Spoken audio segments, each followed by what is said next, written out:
Custo de vida, emprego e desemprego, cesta básica, tarifas públicas, salário mínimo. Agora, na Brasil Atual, a análise do DIEESE. Nós vamos fazer contato agora por telefone com o diretor técnico do DIEESE, Fausto Augusto Júnior. Bom dia, Fausto. Bom dia, Glauco. Bom dia a todos.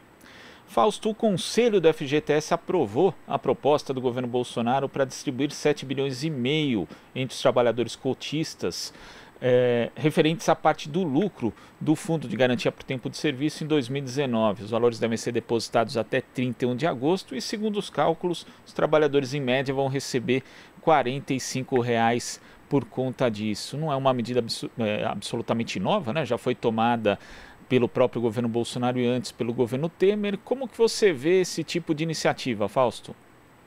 Bem, Glauco, acho que primeiro é importante a gente olhar o que tem significado, o que significa você ter um lucro no fundo de garantia, né?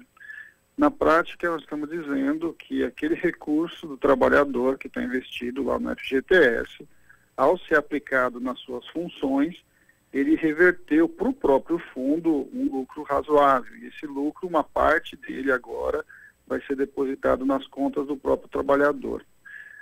Essa já foi uma medida feita anteriormente, está sendo feita novamente. É uma medida que, ao distribuir esse lucro, de certo modo, é muito definido a partir do Conselho do FGTS. E aí é bom lembrar que o Conselho do FGTS, inclusive, tem um conjunto de trabalhadores ali representando os cotistas.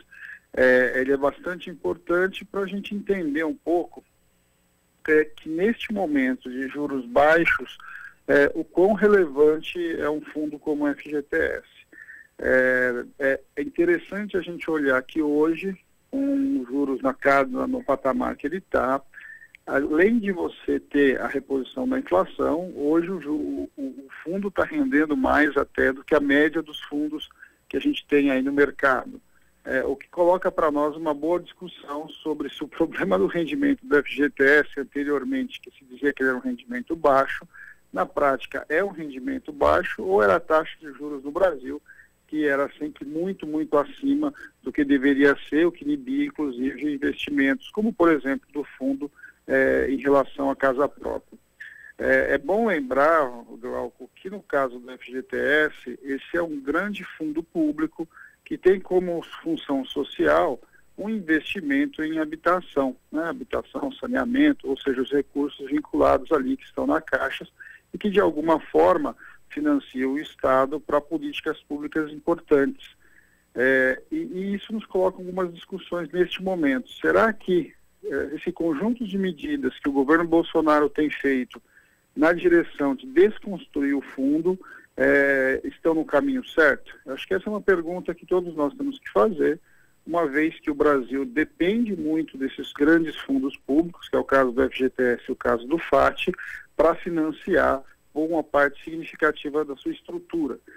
E eu acho que esse é um debate que tem que ser colocado. Mais até importante do que quanto do lucro foi para as contas, será que o processo de abertura e de retirada de recursos do FGTS, como está sendo proposto, de um lado e de outro, a gente sabe que lá na ponta a discussão é quase que de extinção do FGTS, uma vez que você está propondo em algum momento, aí pelo menos tem sinalizado, fazer a tal da desoneração da folha, inclusive pelo FGTS, faz sentido, ou vai descapitalizar um fundo que está mostrando hoje, inclusive, que ele traz taxas de retorno, inclusive para o trabalhador, acima, inclusive, da taxa de juros operada pelo mercado.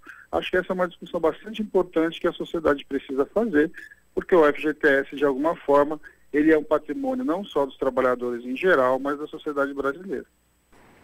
E quando se fala nessa descapitalização, Fausto, pegando dados aqui de 2019, no ano foram 125 bilhões e 300 milhões sacados das contas, mas aí modalidades previstas em lei, como demissão por justa causa, aposentadoria, compra de imóveis, mas outros 26 bilhões foram retirados por meio do programa de saque imediato, que liberou até R$ 500 por conta, sendo que esses saques também já foram utilizados no governo Temer, mais de uma vez foram utilizados agora também na pandemia durante o governo Bolsonaro.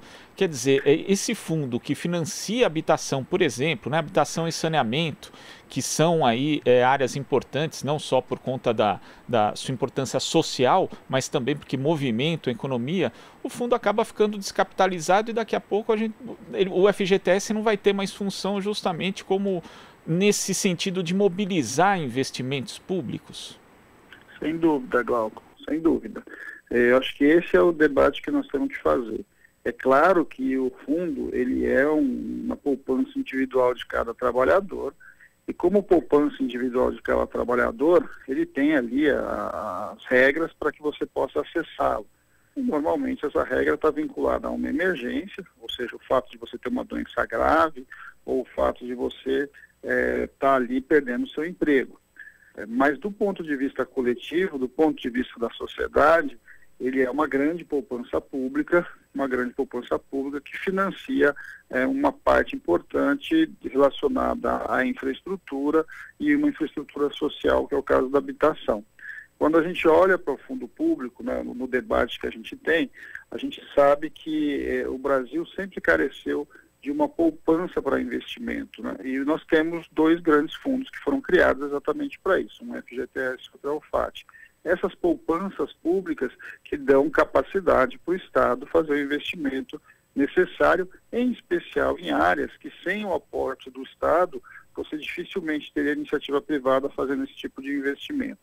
Esse é um debate. Por que o atual governo pensa em desmobilizar esses dois grandes fundos? Inclusive, não é só a ponta da ampliação da possibilidade de retirada da poupança pública. O que o governo também está propondo é desonerar as empresas da obrigação deste depósito para o FGTS.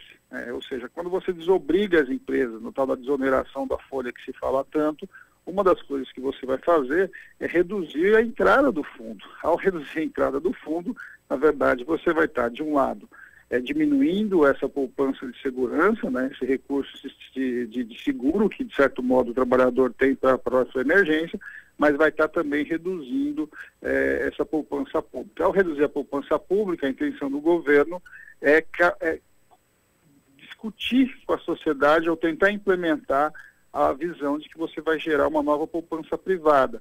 E essa discussão de poupança privada tem a ver com a proposta de reforma da Previdência e de capitalização que o governo, logo quando entrou, colocou em discussão e que foi derrotado no Congresso Nacional, mas que o governo ainda vislumbra em algum momento implementar.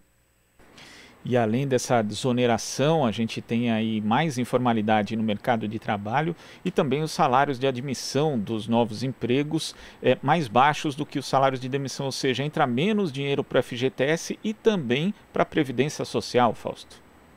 Sim.